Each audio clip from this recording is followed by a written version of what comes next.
la tendance d'abonder dans l'iniquité. Le monde actuel a tendance d'abonder dans l'iniquité. Dans 2 Thessaloniciens chapitre 2, les versets 7 et 8, la Bible dit: le mystère de l'iniquité agit déjà. Il faut seulement que celui qui le retient encore ait disparu, et alors paraîtra l'impie que le Seigneur Jésus détruira par le souffle de sa bouche et qu'il anéantira par l'éclat de son avènement. L'œuvre de l'impiété de l'Antéchrist est déjà à l'œuvre dans le monde. Mais tout le monde ne comprenne pas que l'œuvre est déjà dans le monde. Parce qu'il s'agit d'un mystère, c'est-à-dire d'une action que personne ne peut voir ou comprendre sans la révélation de Dieu. Mais l'iniquité n'est pas à son comble.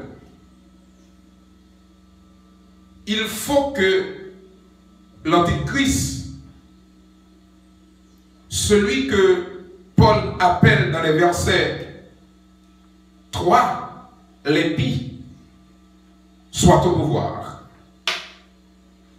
En plus, le verset nous dit, le verset 7 de 2 Thessaloniciens chapitre 2 nous dit: il faut que celui qui le retient encore ait disparu. Cela veut dire quelque chose ou quelqu'un le retient. Quelque chose ou quelqu'un l'empêche de manifester dans toute sa plénitude. Quant à la force qui retient l'Antéchrist, plusieurs suggestions sont proposées. D'abord, certains disent c'est l'autorité publique et la loi qui contribuent à réfréner le mal. D'autres, le ministère et l'activité de l'Église.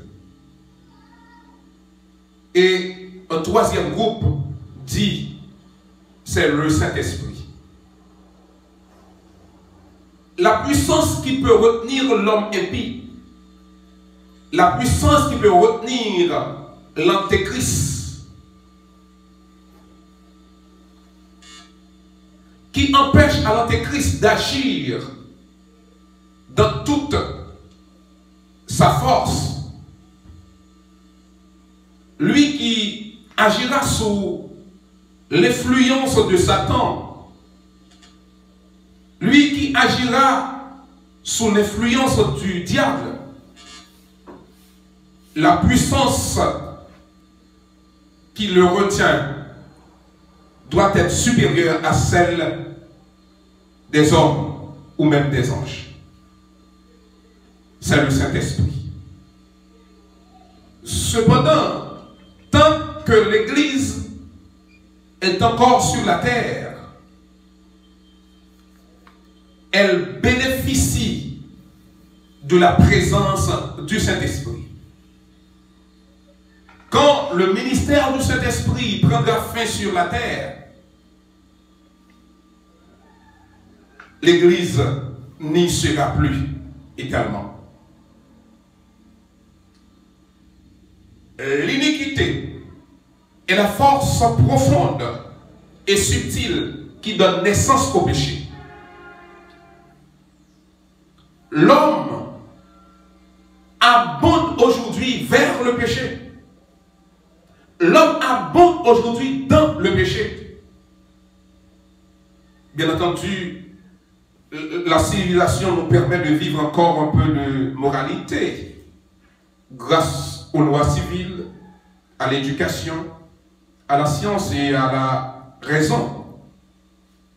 Si nous sommes en train de vivre des décisions et des actions qui nous choquent aujourd'hui, ce n'est qu'un reflet de ce qui se passera après l'enlèvement de l'Église. Quand la terre connaîtra l'horreur du mal avec l'Antichrist comme chef. C'est une évidence de l'œuvre subtile de l'Antichrist dans le monde actuel. Quand l'iniquité, le péché, augmente au jour le jour. Le mystère de l'iniquité qui travaille subtilement conduit à des décisions étatiques immorales sans précédent. L'adultère est autorisé en Afrique du Sud car aucun homme ni femme n'a le droit de répudier à cause de l'adultère. Tandis que la Bible condamne l'adultère. Si l'on prend aux États-Unis, sous la présidence de Barack Obama, on a confirmé que tous les pays du monde, pour nouer des relations avec les États-Unis, avec les grandes puissances, doivent accepter le mariage homosexuel. Ce qui a occasionné une prise de bouche entre Obama et Vladimir Poutine. Mariage homosexuel. 2 filles, 2 garçons. Dans certains pays du monde, la bestialisée est légalisée. On légalise le mariage entre une bête et une personne. Ça, c'est la subtilité ou bien l'abondance que l'homme est aujourd'hui. Il se sent à l'aise dans l'iniquité. Il se sent à l'aise dans le péché.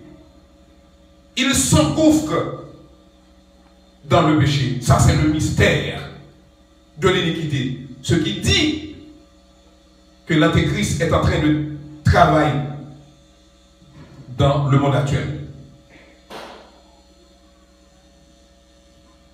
Si dans certains pays dans le monde, la bestialité est légalisée, en Espagne, les films pornographiques sont autorisés dans les écoles secondaires et dans les universités.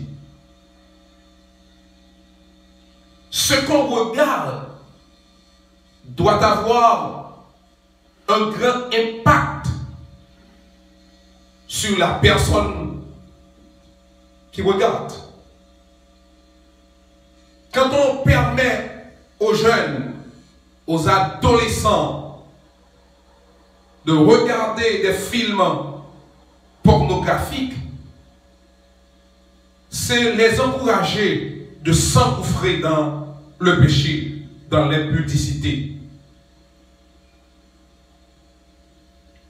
En Allemagne, on a signé une loi annulant la question d'inceste. Le mariage des proches parents est légalisé. C'est-à-dire, un papa peut marier avec sa fille. Une mère peut marier avec son fils. Un frère avec sa sœur. Ces deux-là pagaille, c'est de l'anarchie, c'est du désordre.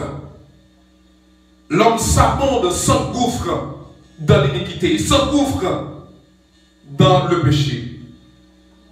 Tout cela n'est autre que les évidences de l'œuvre subtile de l'Antéchrist. Si aujourd'hui, les hommes cherchent uniquement leur intérêt, ils sont égoïstes. Si aujourd'hui, les hommes ont l'argent comme meilleur ami, s'ils s'expriment ouvertement, parlant de leur prétendue qualité, si l'homme se survalorise, mais dévalorise les autres, s'ils tiennent des propos injurieux contre son frère, si les hommes sont ingrats, s'ils sont insensibles, cruels, traîtres, ennemis des gens de bien, si les enfants ne respectent pas leurs parents, c'est parce que le mystère de l'iniquité agit déjà. C'est parce que l'œuvre subtile de l'Antéchrist est en cours. C'est parce que le mystère de l'iniquité agit. Ce sont des caractéristiques des hommes des derniers jours. Tout cela n'est qu'une marche vers l'horreur totale du mal. Dans les années qui viennent, l'humanité entière sera assistée à une plus grande ampleur. Dans Matthieu chapitre 24, le verset 12, la Bible dit: et parce que l'iniquité se sera accrue, l'amour du plus grand nombre se refroidira. Ne vous laissez pas entraîner par le diable. Ne marchez pas sur les pas de Satan. Comme il a entraîné Ève dans le jardin d'Éden. Ne vous accrochez pas avec le mal. Ne vous accrochez pas avec le péché. Ce n'est pas à la mode le péché.